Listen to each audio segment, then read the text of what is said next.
into my intervention. We like to say that our research does propose something that always adds up to what that exists. We don't want the designers to do this by obligation, but we say when you have the information about something, you are more free to decide within that. So we started this research for two main reasons. First, because in the case of Cádiz, also in the case of Sevilla, where I come from, there is a problem with all areas of the town. People are going out of these areas. It's very uncomfortable living there. And many money, many public investment is made to refurbish these houses. So we think once money is invested, it should be invested accordingly. And secondly, because we found that this environmental feature was not always taken into account, because people had designers had their suspects. Like, I suspect all architecture is environmental in some way, but I don't know exactly why. And we try to clarify this so they can have the information and decide by themselves. Thank you.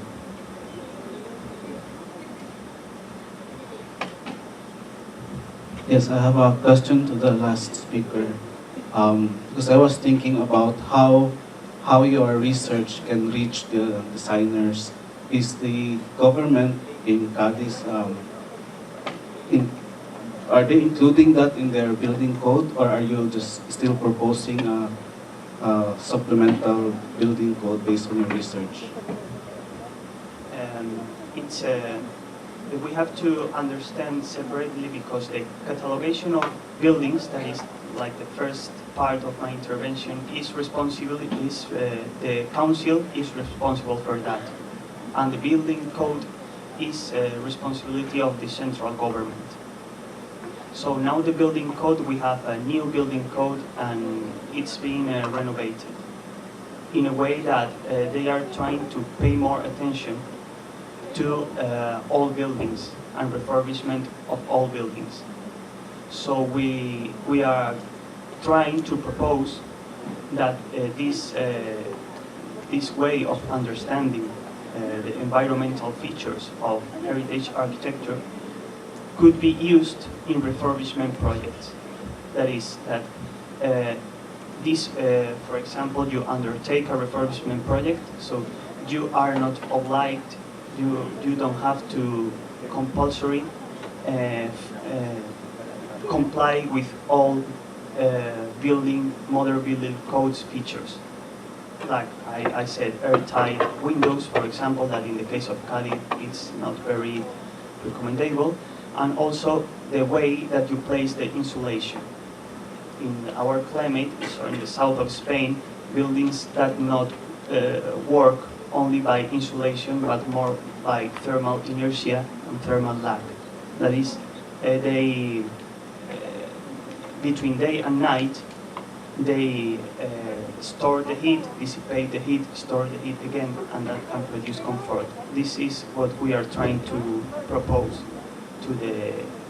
to a future revision for this building code. Okay, thank you very much.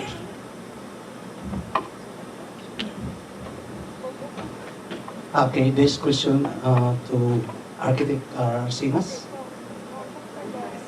Architect Polido.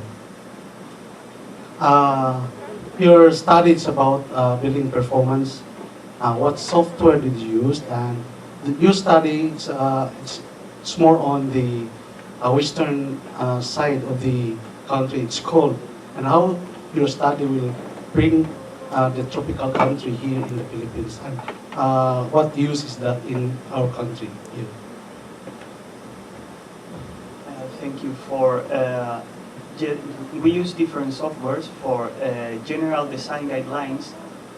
We use Climate Consultant, a software from UCLA, the University of California, that is the psychrometric chart automatizing computers. So you insert a file with the climate. There are files available from all over the world, and this program gives you the most recommendable design guidelines for environmental design.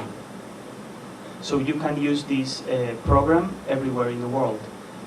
And then for thermal and lighting radiation, we use a software that we have done ourselves in MATLAB, computing language, because the commercial software is available is really, first of all, it's quite expensive, and secondly, it doesn't fit very well when the climate is really, really sunny. That is, they have a calculation routine that is more suitable for cloudy climates, like the ones you can find in Germany, Great Britain, or more northern countries. So we use mainly these two software. We also use other subsidiary software like energy qualification software, but it's only to compare what these buildings would perform in terms of modern building code standards.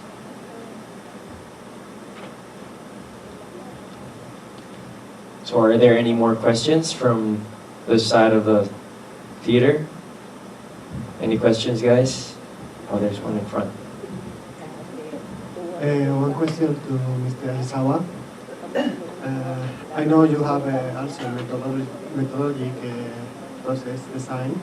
I know when you design one shape, you make before 100 models. I know. And I know you are very interested in Philippines. We have visited together old church, also destroyed church, and also modern church, modern architect church. I want to ask you two things by your point of view, like the designer. One is, what do you think about the modern church in Philippines? Mm-hmm. And another thing is, what is your approach if you have to make some design in some semi-destroyed church, not all destroyed, half destroyed church? What is your approach? Sorry, one is, I understand at first, right? Second one, I couldn't understand.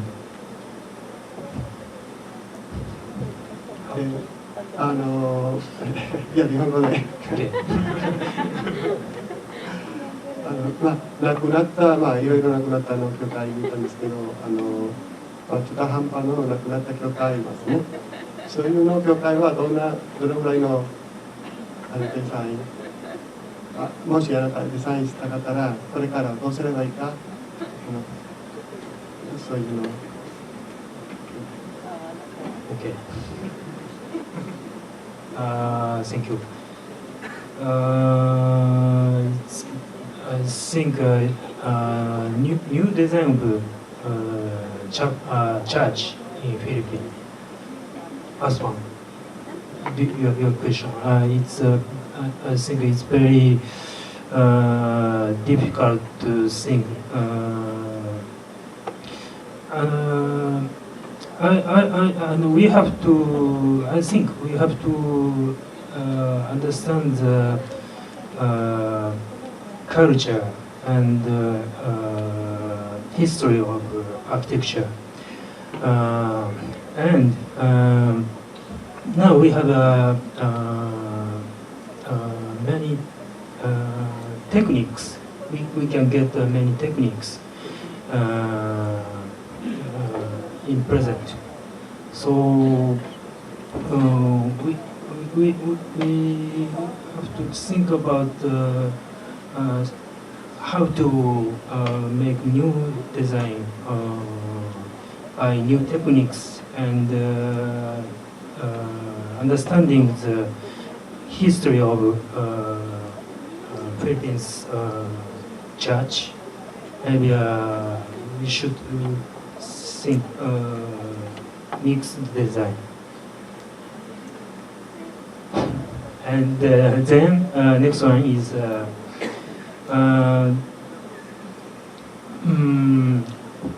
I think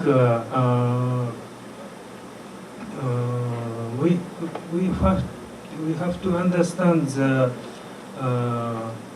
original church destroyed, but I think Philippines everyone's lifestyle and everyone's culture changing now.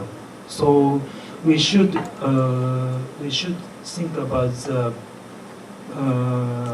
design, reconstruction design for new style and new culture. Yeah. Thank you. I have another question to Mr. Albergas about the sweet house. Which is from now the next intervention, the next rehabilitation in the sweet house? What do you have currently?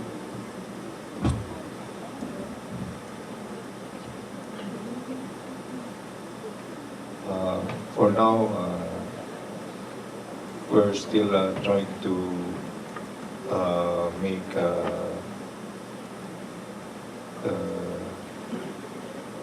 CMP, Conservation Management Program.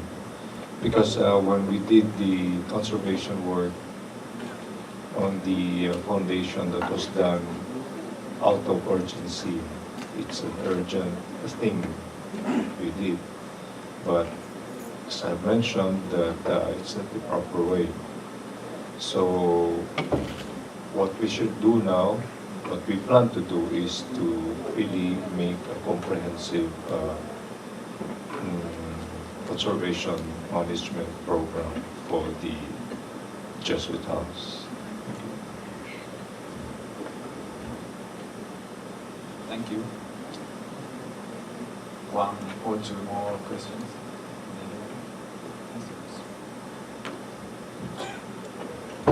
I'm addressing this question to Architect Abelgas. Now that you have heard many ideas from the speakers about restoration, what can you say about the method that you use, and what can you learn? If you had to do the next investigation of another post, for example, what kind of method would you use? Would it be the same, or have you learned ways of being more consistent with conservation principles? And what would that be? And the other question is, I learned from Director Barnes, is about the usage of the spaces around the Jesuit house. Do you plan to keep them as they are, like storage for hardware, or do you plan to make that area like a protective buffer zone to the core Jesuit house? May we hear? Can you share with us your plans? For the first question, I learned a lot this today. It's in fact somewhat overwhelming for me, because there are a lot of things that needs to be considered in conservation work. But in general, what I learned is that we need to be patient, according to the professor, in doing conservation work. So for now, as I mentioned a while ago, that we will have to have a complete conservation management program, because now that I'm more into this conservation community, I know that I have a lot of things that I should not have done hurriedly. Like, for example, there are some areas in the house that lacks documentation, which I now realized that I should have done more comprehensive documentation, such as there are some of the ceilings that we removed without really doing proper documentation of the improvement done during the transformation done during the past years, no, of the house. So that's one thing I really learned today, that we should be more careful in doing all this conservation thing. And for the next question, actually we have mixed reaction about the environment or present situation of the Jesuit house, no? Because some of the guests who goes to see the house, they want that the present situation should remain as a warehouse, because for them it's part of the history of the whole complex. On the other hand, there are also a lot of guests who wants the warehouse to be moved to another place. But personally, in my opinion, as I have learned in conservation, the warehouse has to move, because it is not helping the house. It's in fact contributing to the deterioration of the structure. So I hope that very soon we will be able to find an area where we can move the warehouse, and that whole compound will be one of the major, hopefully major tourist destination of Cebu. Thank you.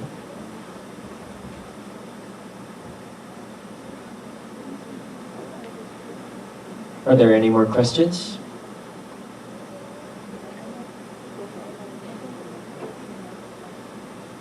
No more questions, I bet.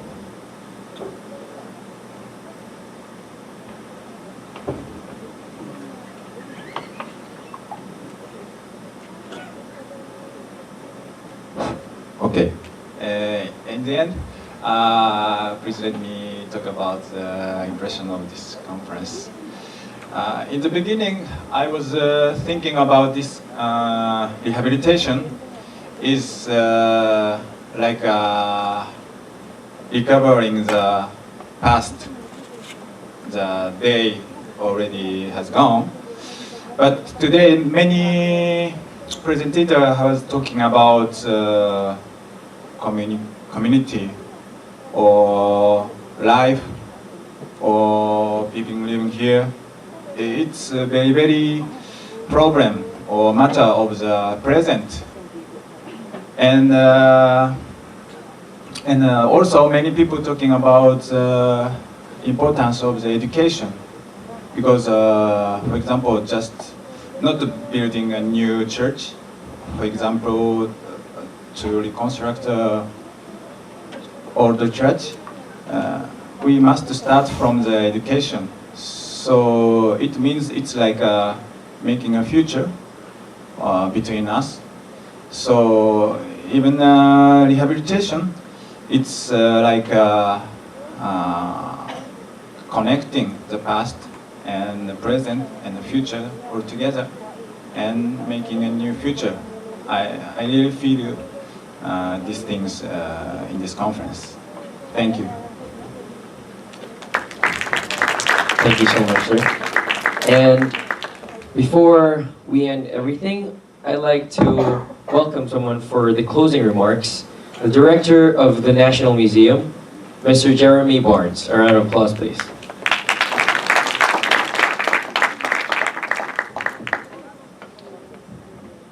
Thank you very much. Well, just like everyone who has spoken here before me, I would like to thank the organizers for having me come down here to Cebu. It's always nice to come to Cebu, even if it's for one day, and especially here to USC.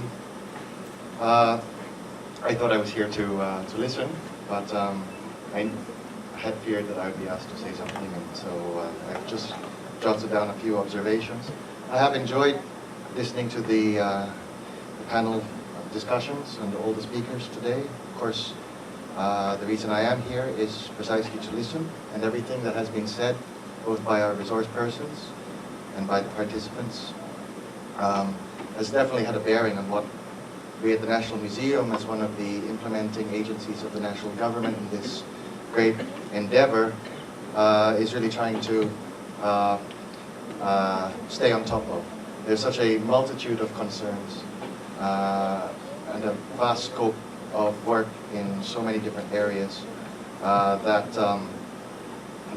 it's very valuable to pause and listen and converse with people to make sure that we are on the same wavelength or on the right wavelength as much as possible.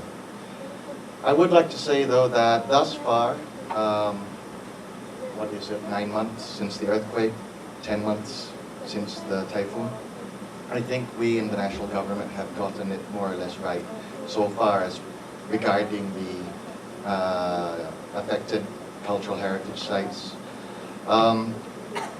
Straight after the earthquake, as Father Ted said earlier, on the very day of the earthquake, hours after, we had managed to get together in Manila for an emergency meeting. We were in Bohol 2 days later. We managed to really, I think, carry out appropriate responses in the immediate aftermath and in the ensuing weeks. We managed to calibrate our concerns so that more urgent humanitarian concerns could come to the forefront. We were very sensitive to what was happening on the ground, and I think we managed to make our presence felt and our concerns heard without being too pushy or offending people's sensibilities. And since then, we've done our very, very best to be as coordinative and consultative and as sensitive as possible. We've established our interagency framework, which for our friends from Japan, believe me, the Philippine government is not the easiest government to negotiate such a complicated endeavor, but we've managed to establish a good framework with a program of work that is reflected in the phases that have been spoken of today. And most importantly, we've managed to keep relaying our concerns so that we have, in fact, secured the budget from the national government to see the entire effort through for at least the next 3 years. What we've managed to do is really emphasize that these two events, especially the earthquake, represent the worst disaster to befall our cultural heritage in the Philippines since the Second World War. You know, we have crafted that message and we've hammered it to make people appreciate really the extent or the unprecedented since the Second World War of the scale of the disaster that occurred in Bohol and Cebu.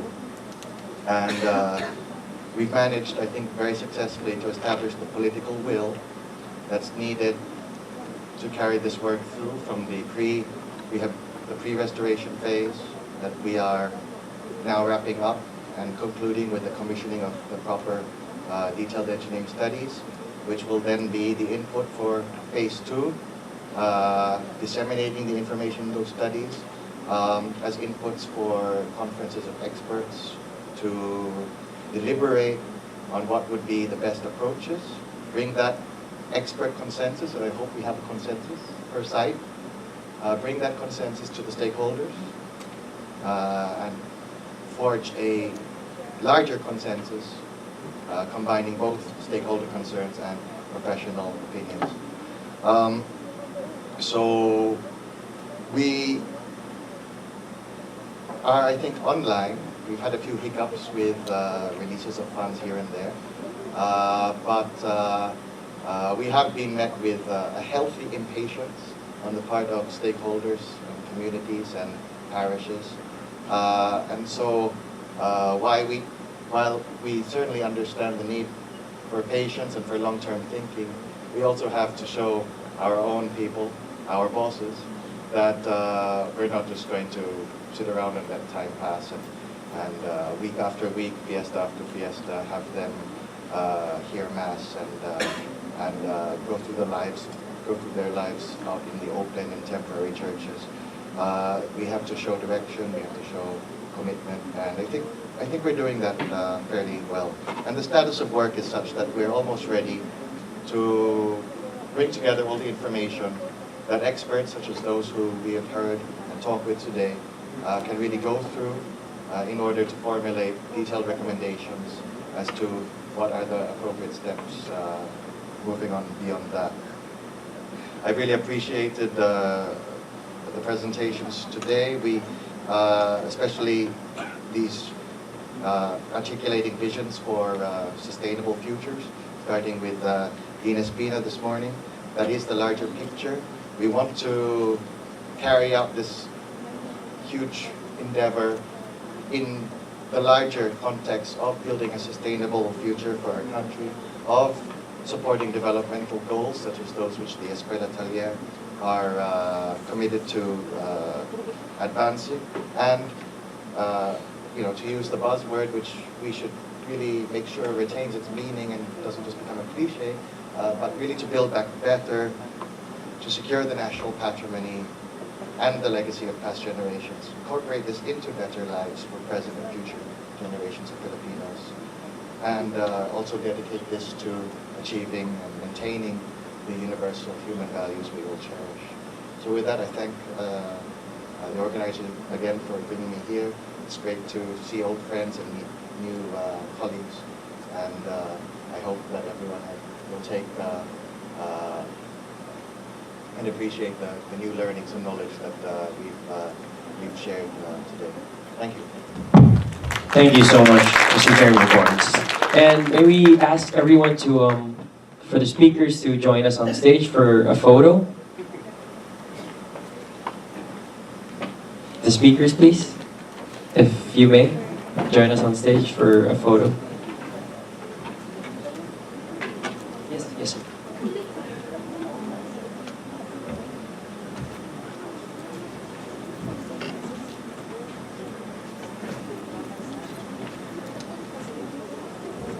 Also, we'd like to thank everyone for being here and for those who stayed.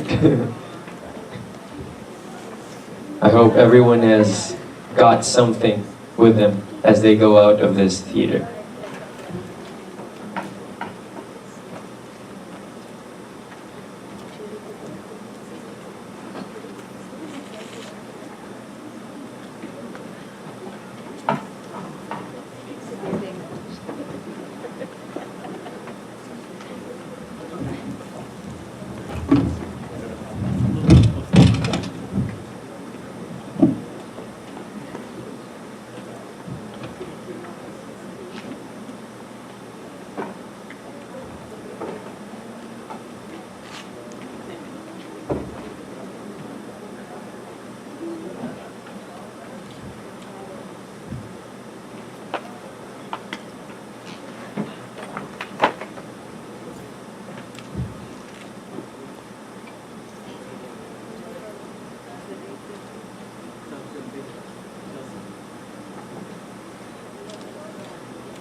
Also, if any of our guests would like to have a photo with our speakers, you may freely do so. Any of you guys want to have a photo?